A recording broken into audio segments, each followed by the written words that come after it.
Hello, and welcome to another episode of Tuesdays with Tally. This is episode 50, and I'm your host, Brian Tally. The mission and the goal of this podcast is to bring an engaging conversation that will add value to the lives of everyday people. We will inspire, encourage, educate, and tell the stories of America's finest men and women in an effort to motivate you to live your life to its fullest potential. Be sure to follow us on social media and on Spotify. The online information and handles are all located on the scrolling ticker at the bottom portion of your screen. Be sure to like and share the program as well. You can also support the program by going to Anchor FM or Spotify and clicking the support button. Also, become a program sponsor today. Program sponsorships include a custom written script to advertise your business to its fullest potential to get the results you're looking for. Let me help you market your business and advertise right here on this program today. To learn more, email me directly at thetallybill@gmail.com. That's thetallybill@gmail.com. Folks, I don't have a guest today. It's gonna be me and you along for this ride. So strap in. I'm going to get vulnerable. Like I typically do and have been doing since around late 2016, early 2017, when my life was unraveling. Now, I've got some important information here that I want to share with you, and I think it's important. I think it's very important that I do this. Now, a little bit of background, okay. I fell ill in January of 2016 due to a bone-eating staph infection that was aggressively eating my spine and internal organs for 4 months. I fell through the cracks at the VA, and medical malpractice ensued and medical negligence and so on and so forth. Nearly cost me my life, and a direct result of what had happened when I was being eaten alive for so many months. It did so much permanent damage to my body from head to toe. I hide it well.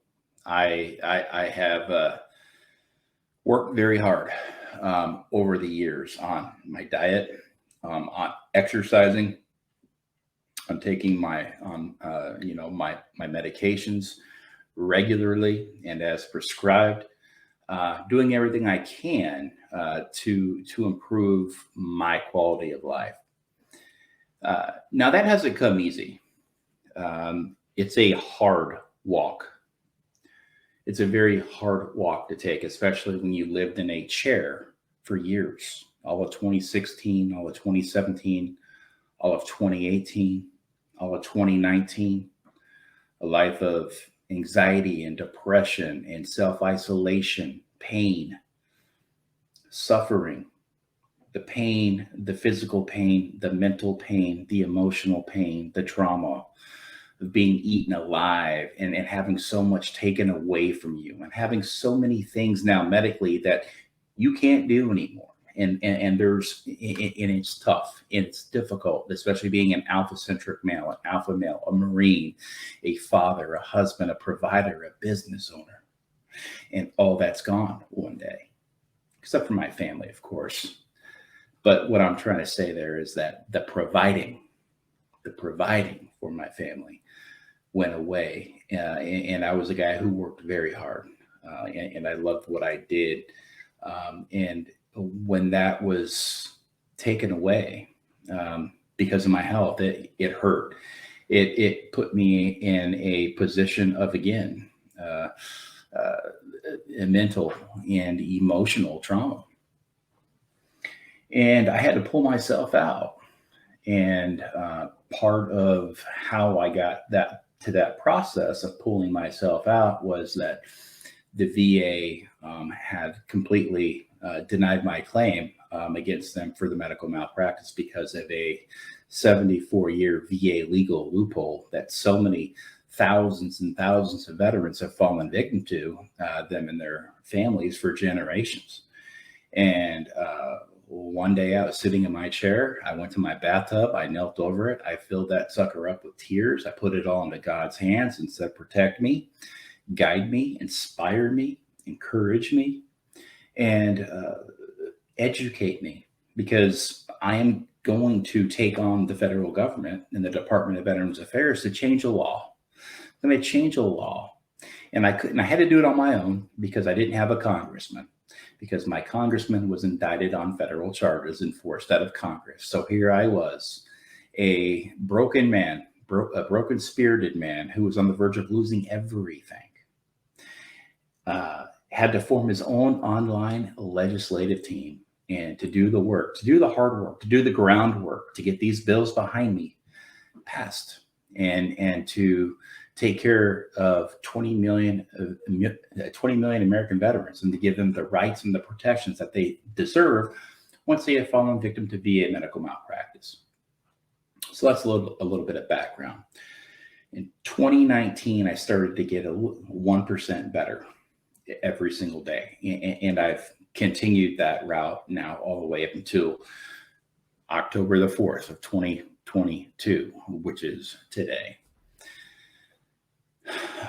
What do I do? What did I do to get there, to get 1% better every single day? Well, that first year from 19 to 20, I became a vegetarian. I stopped eating meat. I did everything I could because I suffer from pain.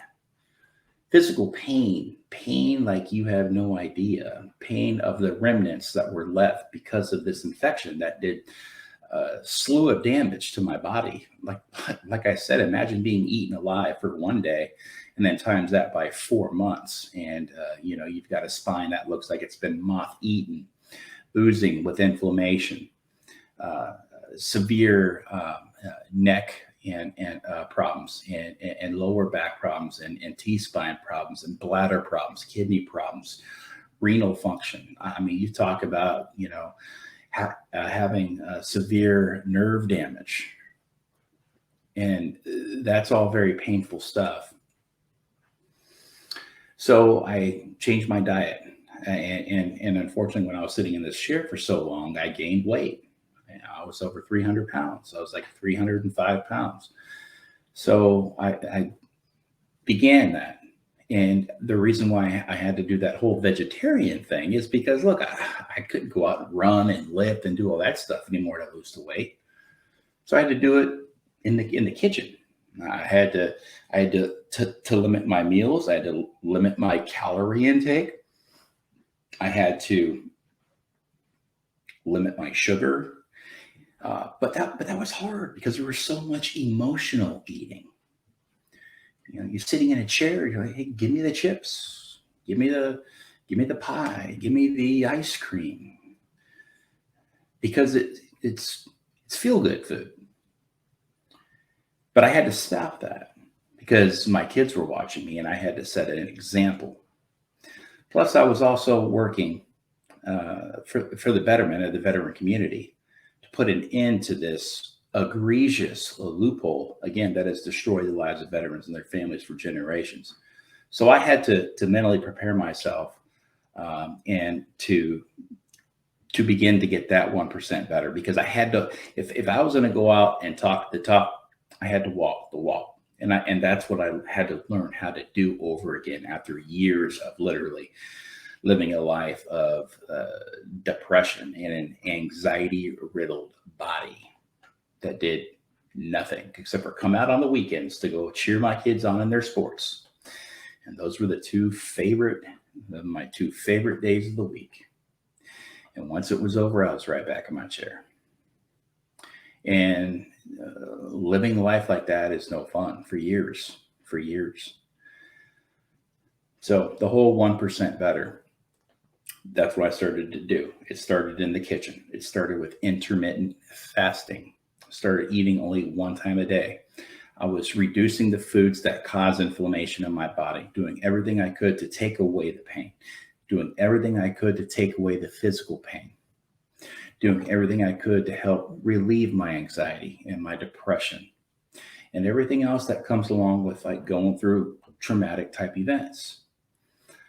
Loss and pain and suffering. It's real. I'm human.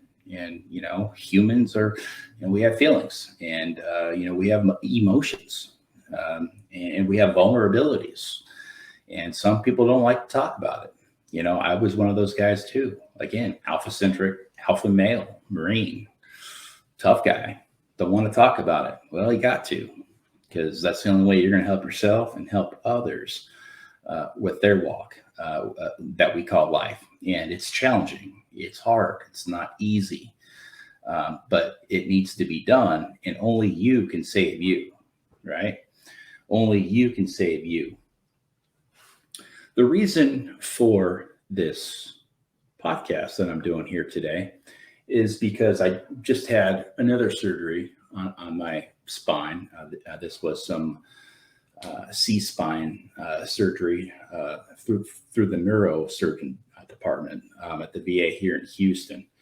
And the surgery went well.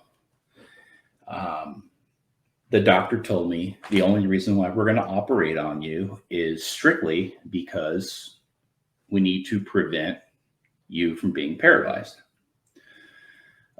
Your neck is in bad shape. And again, it's this domino effect from when I had the infection in 2016 that nearly killed me. And I'm very lucky to be alive. I'm a man of gratitude. I'm very, very lucky and very happy to be alive and to be living on this borrowed time and spending time and loving on my kids and my family and doing everything I can, to be that role model and that leader and that provider. And you'll understand that you can provide in more ways than monetary value. A lot of the times in life, the best providing that you can give is your own counsel and your own love. So I sit down with the surgeon and we discuss, the surgery. I don't want to be paralyzed, especially from collateral damage, from January of 2016 all the way up to the point to where we are now. And I understand that I'm going to need a lot more surgeries. This is an ongoing thing that will continue to happen for the rest of my life.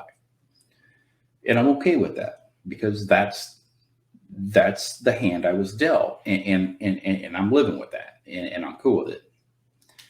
It's just the way you got to flow with things. So we went in, we had the surgery. Now the doctor said, it's not going to take away your pain. And I want you to know that it's not going to take away your pain. It's strictly to prevent paralyzation, because you were almost paralyzed in 2016. But because of the snowball effect of everything that happened, your spine is deteriorating at a rapid clip. So we need to go in there and do a lot of cutting and remove excess bone and do all sorts of work inside, my neck. I had the surgery on June 7th. So I'm about 120 days post-op. 120 days post-op, and it's the first week of October. I called this morning. My neck has been feeling really bad lately, for like the last 2 weeks. And I hide it well. I hide it well because I take my medication every day like I'm supposed to, but as the pain increases, I have to take more. Now, I'm not taking 40 pills a day like I once did, but I find myself taking 15 to 20 a day, and that's just not pain medicine. That's 15 to 20 pills out of like 10, 12 different pill bottles for different things. I mean, when you suffer from radiculopathy, which is a really long word, and neuropathy, and a neurogenic bladder, and bladder paralysis, and everything in between, at such a young age, you're going to be medicated for that. I feel like I'm 90, and sometimes I feel like I'm 90.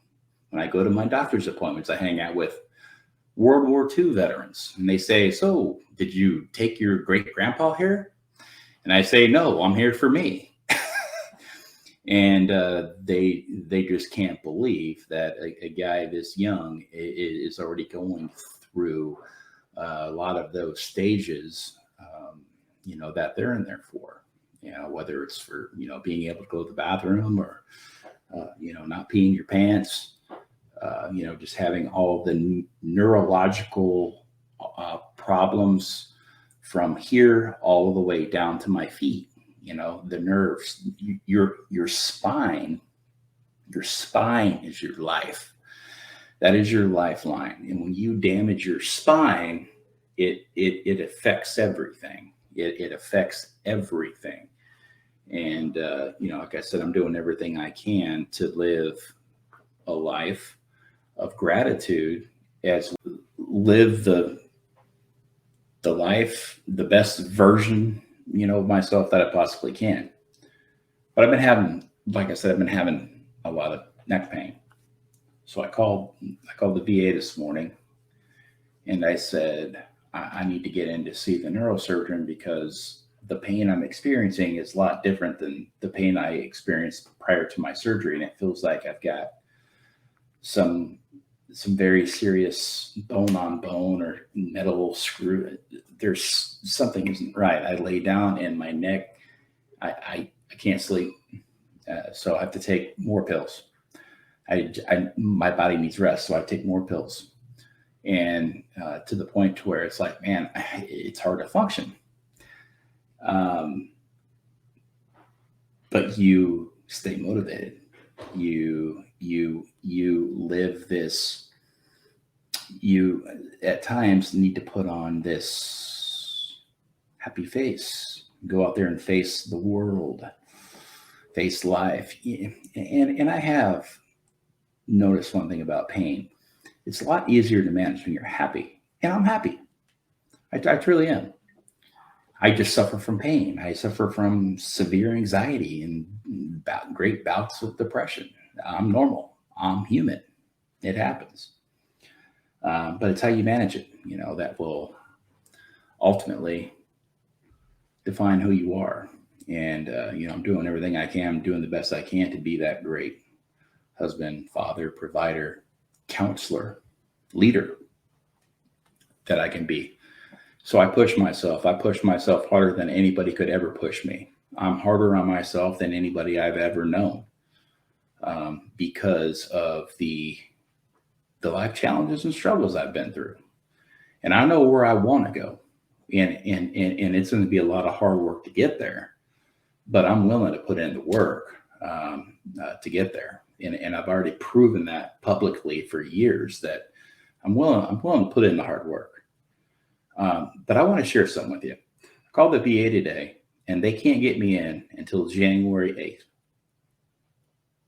I'm 120 days post-op. 120 days on a serious neck surgery that I just had. And it's October 4th.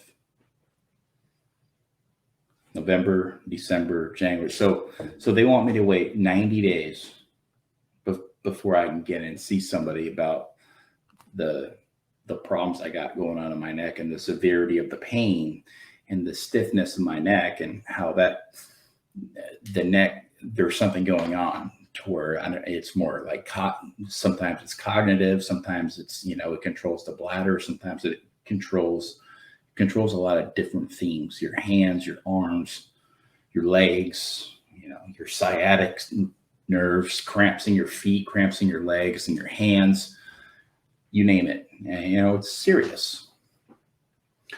So they said, if you want to come in sooner, you got to go to the ER. You got to go for the ER staff, and then you got to do this, and there's just so many channels. So many channels. And since I have come out in an honorable way to lobby Congress and create VA reform and do some work in the VA and pass some bills, people that have problems in the VA, they feel like I'm the only guy that they can reach out to at times. So I get emails. I get Facebook messages. I can look on my phone right now. I think I have over 300 texts I haven't even responded to. I can't keep up because they want to tell me what they're going through, what their husband went through, what their son went through before he took his own life. And this is real, and this is raw, and I hear it every day, and I respond to everybody I can, emails, direct messages, text messages, whatever it is. But it's tough because you're going through your own battles, and your physical pain, and your mental pain, and your emotional pain, and then you still got to have time for your family, your wife, your kids, games. And now I've got a podcast I got to prepare for because I've got purpose again. And then doctor's appointments. And then I got to go on my walk. Because if I don't go on my walk, well, I'm letting myself down because that helps me reduce my weight. And when I have less weight, I feel better about myself. It's a confidence booster again. Remember when I said that pain is easier to manage when you're happy? Because when you're sad, the pain multiplies. It compounds like interest. Now, I'm not going to sit here and describe pain, because if you know pain, you know pain. You know pain changes you. Pain is exhausting. It sucks the life out of you. But if you want to live, you have to go through that. You have to go through that. You have to live with that. It's the way it is. So it's the beginning of the month. And it's weird I make this call this morning. To when they find out that I can't be seen by a doctor for 90 days. And then now, look, the VA is not all bad, guys. And I always say that. I've been saying this for years and years and years. And when I lobbied Congress to change this law, I wasn't mad at anybody. I have forgiven everybody that ruined me in 2016. No ill will. But I believe it is time. We have got to shut the VA down, have the government liquidate their assets, sell it to the private sector, and let the veterans choose where they want to go be seen and how they're going to be seen. There's far too many veterans out there right now that are walking into mental health and they're being turned away. There's far too many veterans out there that are trying to get a doctor's appointment and they can't be seen for 30, 60, 90, 120 days. It's not always the wounds of war that causes veteran suicide, folks. It's going through the compensation process. Sometimes it's being ignored by your primary care provider. Sometimes it's those waiting on holds for 2 hours. You never know what that last and final straw is going to be. So you've got to advocate. And you have got to work so hard to get the slightest of things done, like getting a doctor's appointment because your neck it feels like it's broken and you can't move it. And when you're laying down, it hurts more than when you're upright because your neck is then going to turn a little bit. So I've got to position my neck and I've got to take all these pills and I got to do all this. It's going to make me tired. It's going to make me cranky. It's going to make me groggy. It's like, it never ends. It never ends. It's a life I've lived for 6.5 years. Has it gotten better? Oh, absolutely. Because I've chosen to do that. Because one day I realized that only you can save you. That's it. 1 hour after I got off the phone call today with the VA, when they told me that I couldn't be seen for 90 days on Like I said, 120 days post neurosurgery. It's the beginning of the month. So I got my meds for the month then.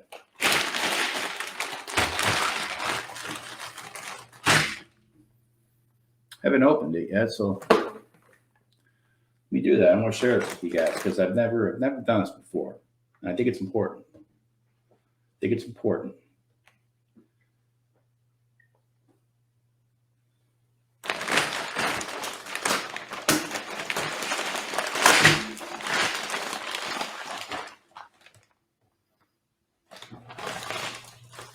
So paperwork.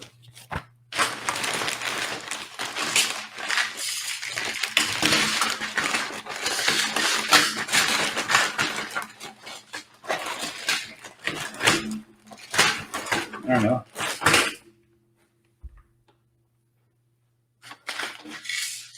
It's my pills. It's my monthly.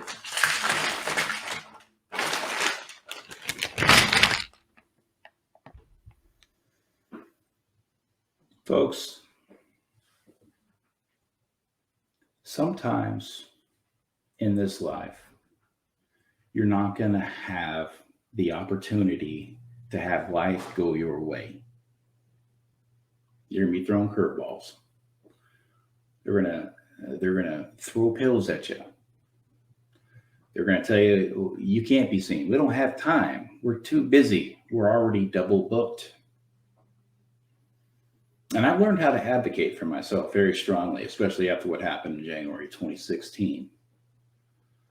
And it's something that nobody should have to learn how to do, is how to effectively advocate for themselves to get good medical care. But it's something that needs to happen, and it needs to happen everywhere. People fall through the cracks in civilian hospitals too.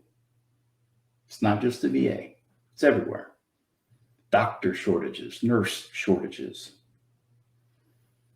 Sometimes you need to do it on your own. And that's the whole concept of this podcast today. Vitamins, water, exercise, whole foods, mindfulness, gratefulness, gratitude, prayer, faith, peace, love, hope, joy. The foundation of life.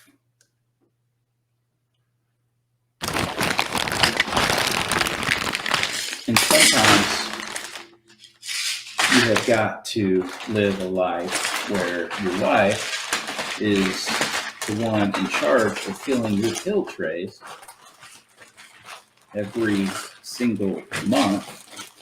So I don't miss any of my pills. So I don't know if this podcast was meant to be or what. I just wanted to share kind of a day in the life of Brian. Because what do I put out there? Happy. My kids, my beautiful family, my daughters, my sons, the baseball, my podcast, my purpose, speaking, inspiring, educating, humbling, life experience, challenges, overcoming obstacles.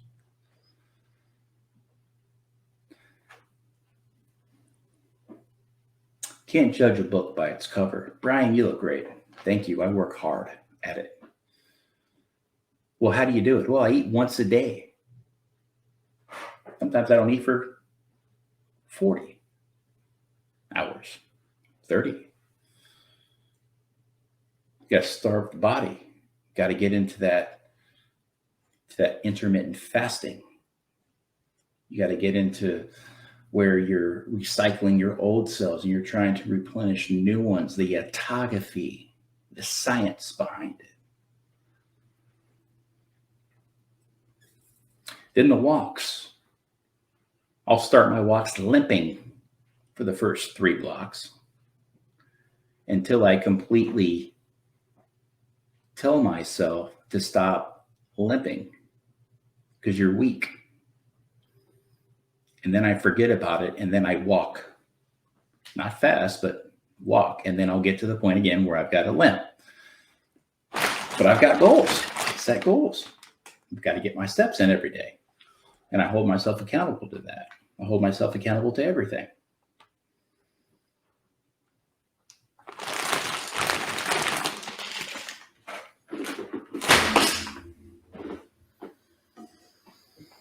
Folks out there know, they know. If you suffer from pain, you know what I mean.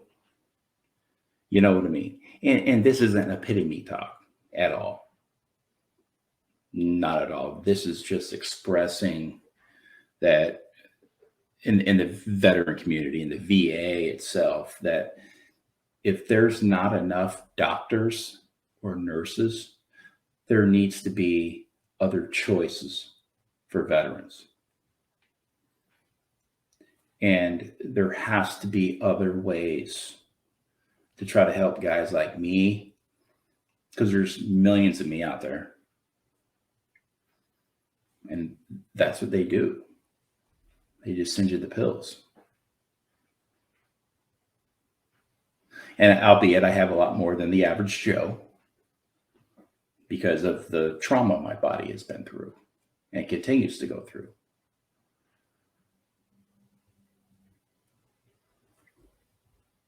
But constantly covering up the root cause of the problem isn't going to do anybody any favors. You got to get down to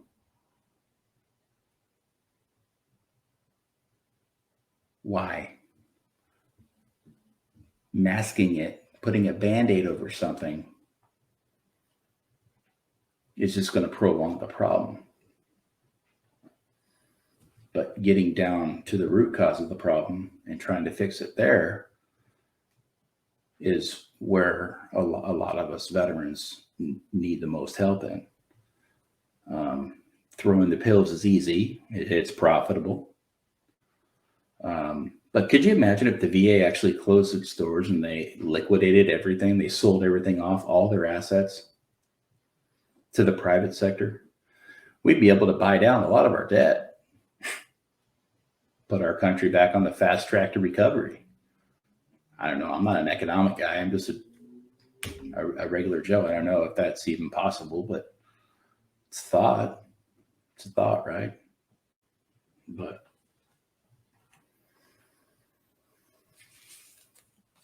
anyways, if anybody is out there struggling, just remember that only you can save you. And when that time is right, you'll know. You'll know. Because you'll be tired of living the way you are right now. You'll be tired of the depression and the constant anxiety and the constant worry and fear and stress. You're going to be tired of beating yourself up every single day. You're going to want better for yourself. And how do you do that? Right there. Just baby steps. That's what I did. Sometimes me getting 1% better when I was absolutely done, didn't have anything else left to give, 99% done, threw in the towel, everything, was just getting up and going out to my driveway and taking a couple of deep breaths, coming back inside. That was my start to getting 1% better. Something as simple as that. I also had a lot of roses where I lived in Temecula. And I'd go out and I'd just smell the flowers. So that's where I started. And that's where I began to work my way up to where I am now. At walking my neighborhood, saying hi to people, going to my kids' games and cheering them on and being that support structure and that that provider.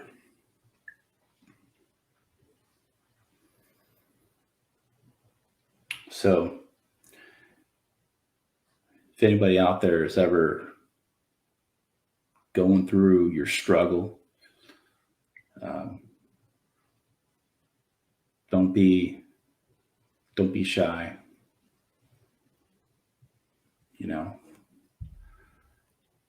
Go get some help. And just know that, people love you out there. And I know pain's tough on every level: emotion, mental, physical. When you got all three, it's tough. It really is. And a lot of people do. But remember, only you can save you. Only you can take that first step to getting better and to feeling better about yourself. And once you start doing that, and once you start knowing that you're going down the path that God has intended you to go down, as the path I am on right now, you will live with so much happiness, despite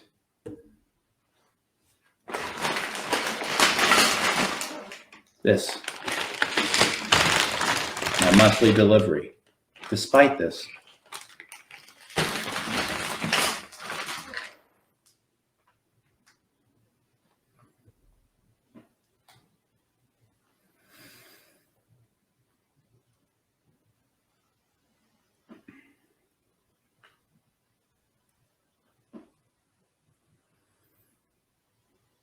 with Tuesdays with Tally. This is Brian Tally. Good night, Semper Fi, and God bless.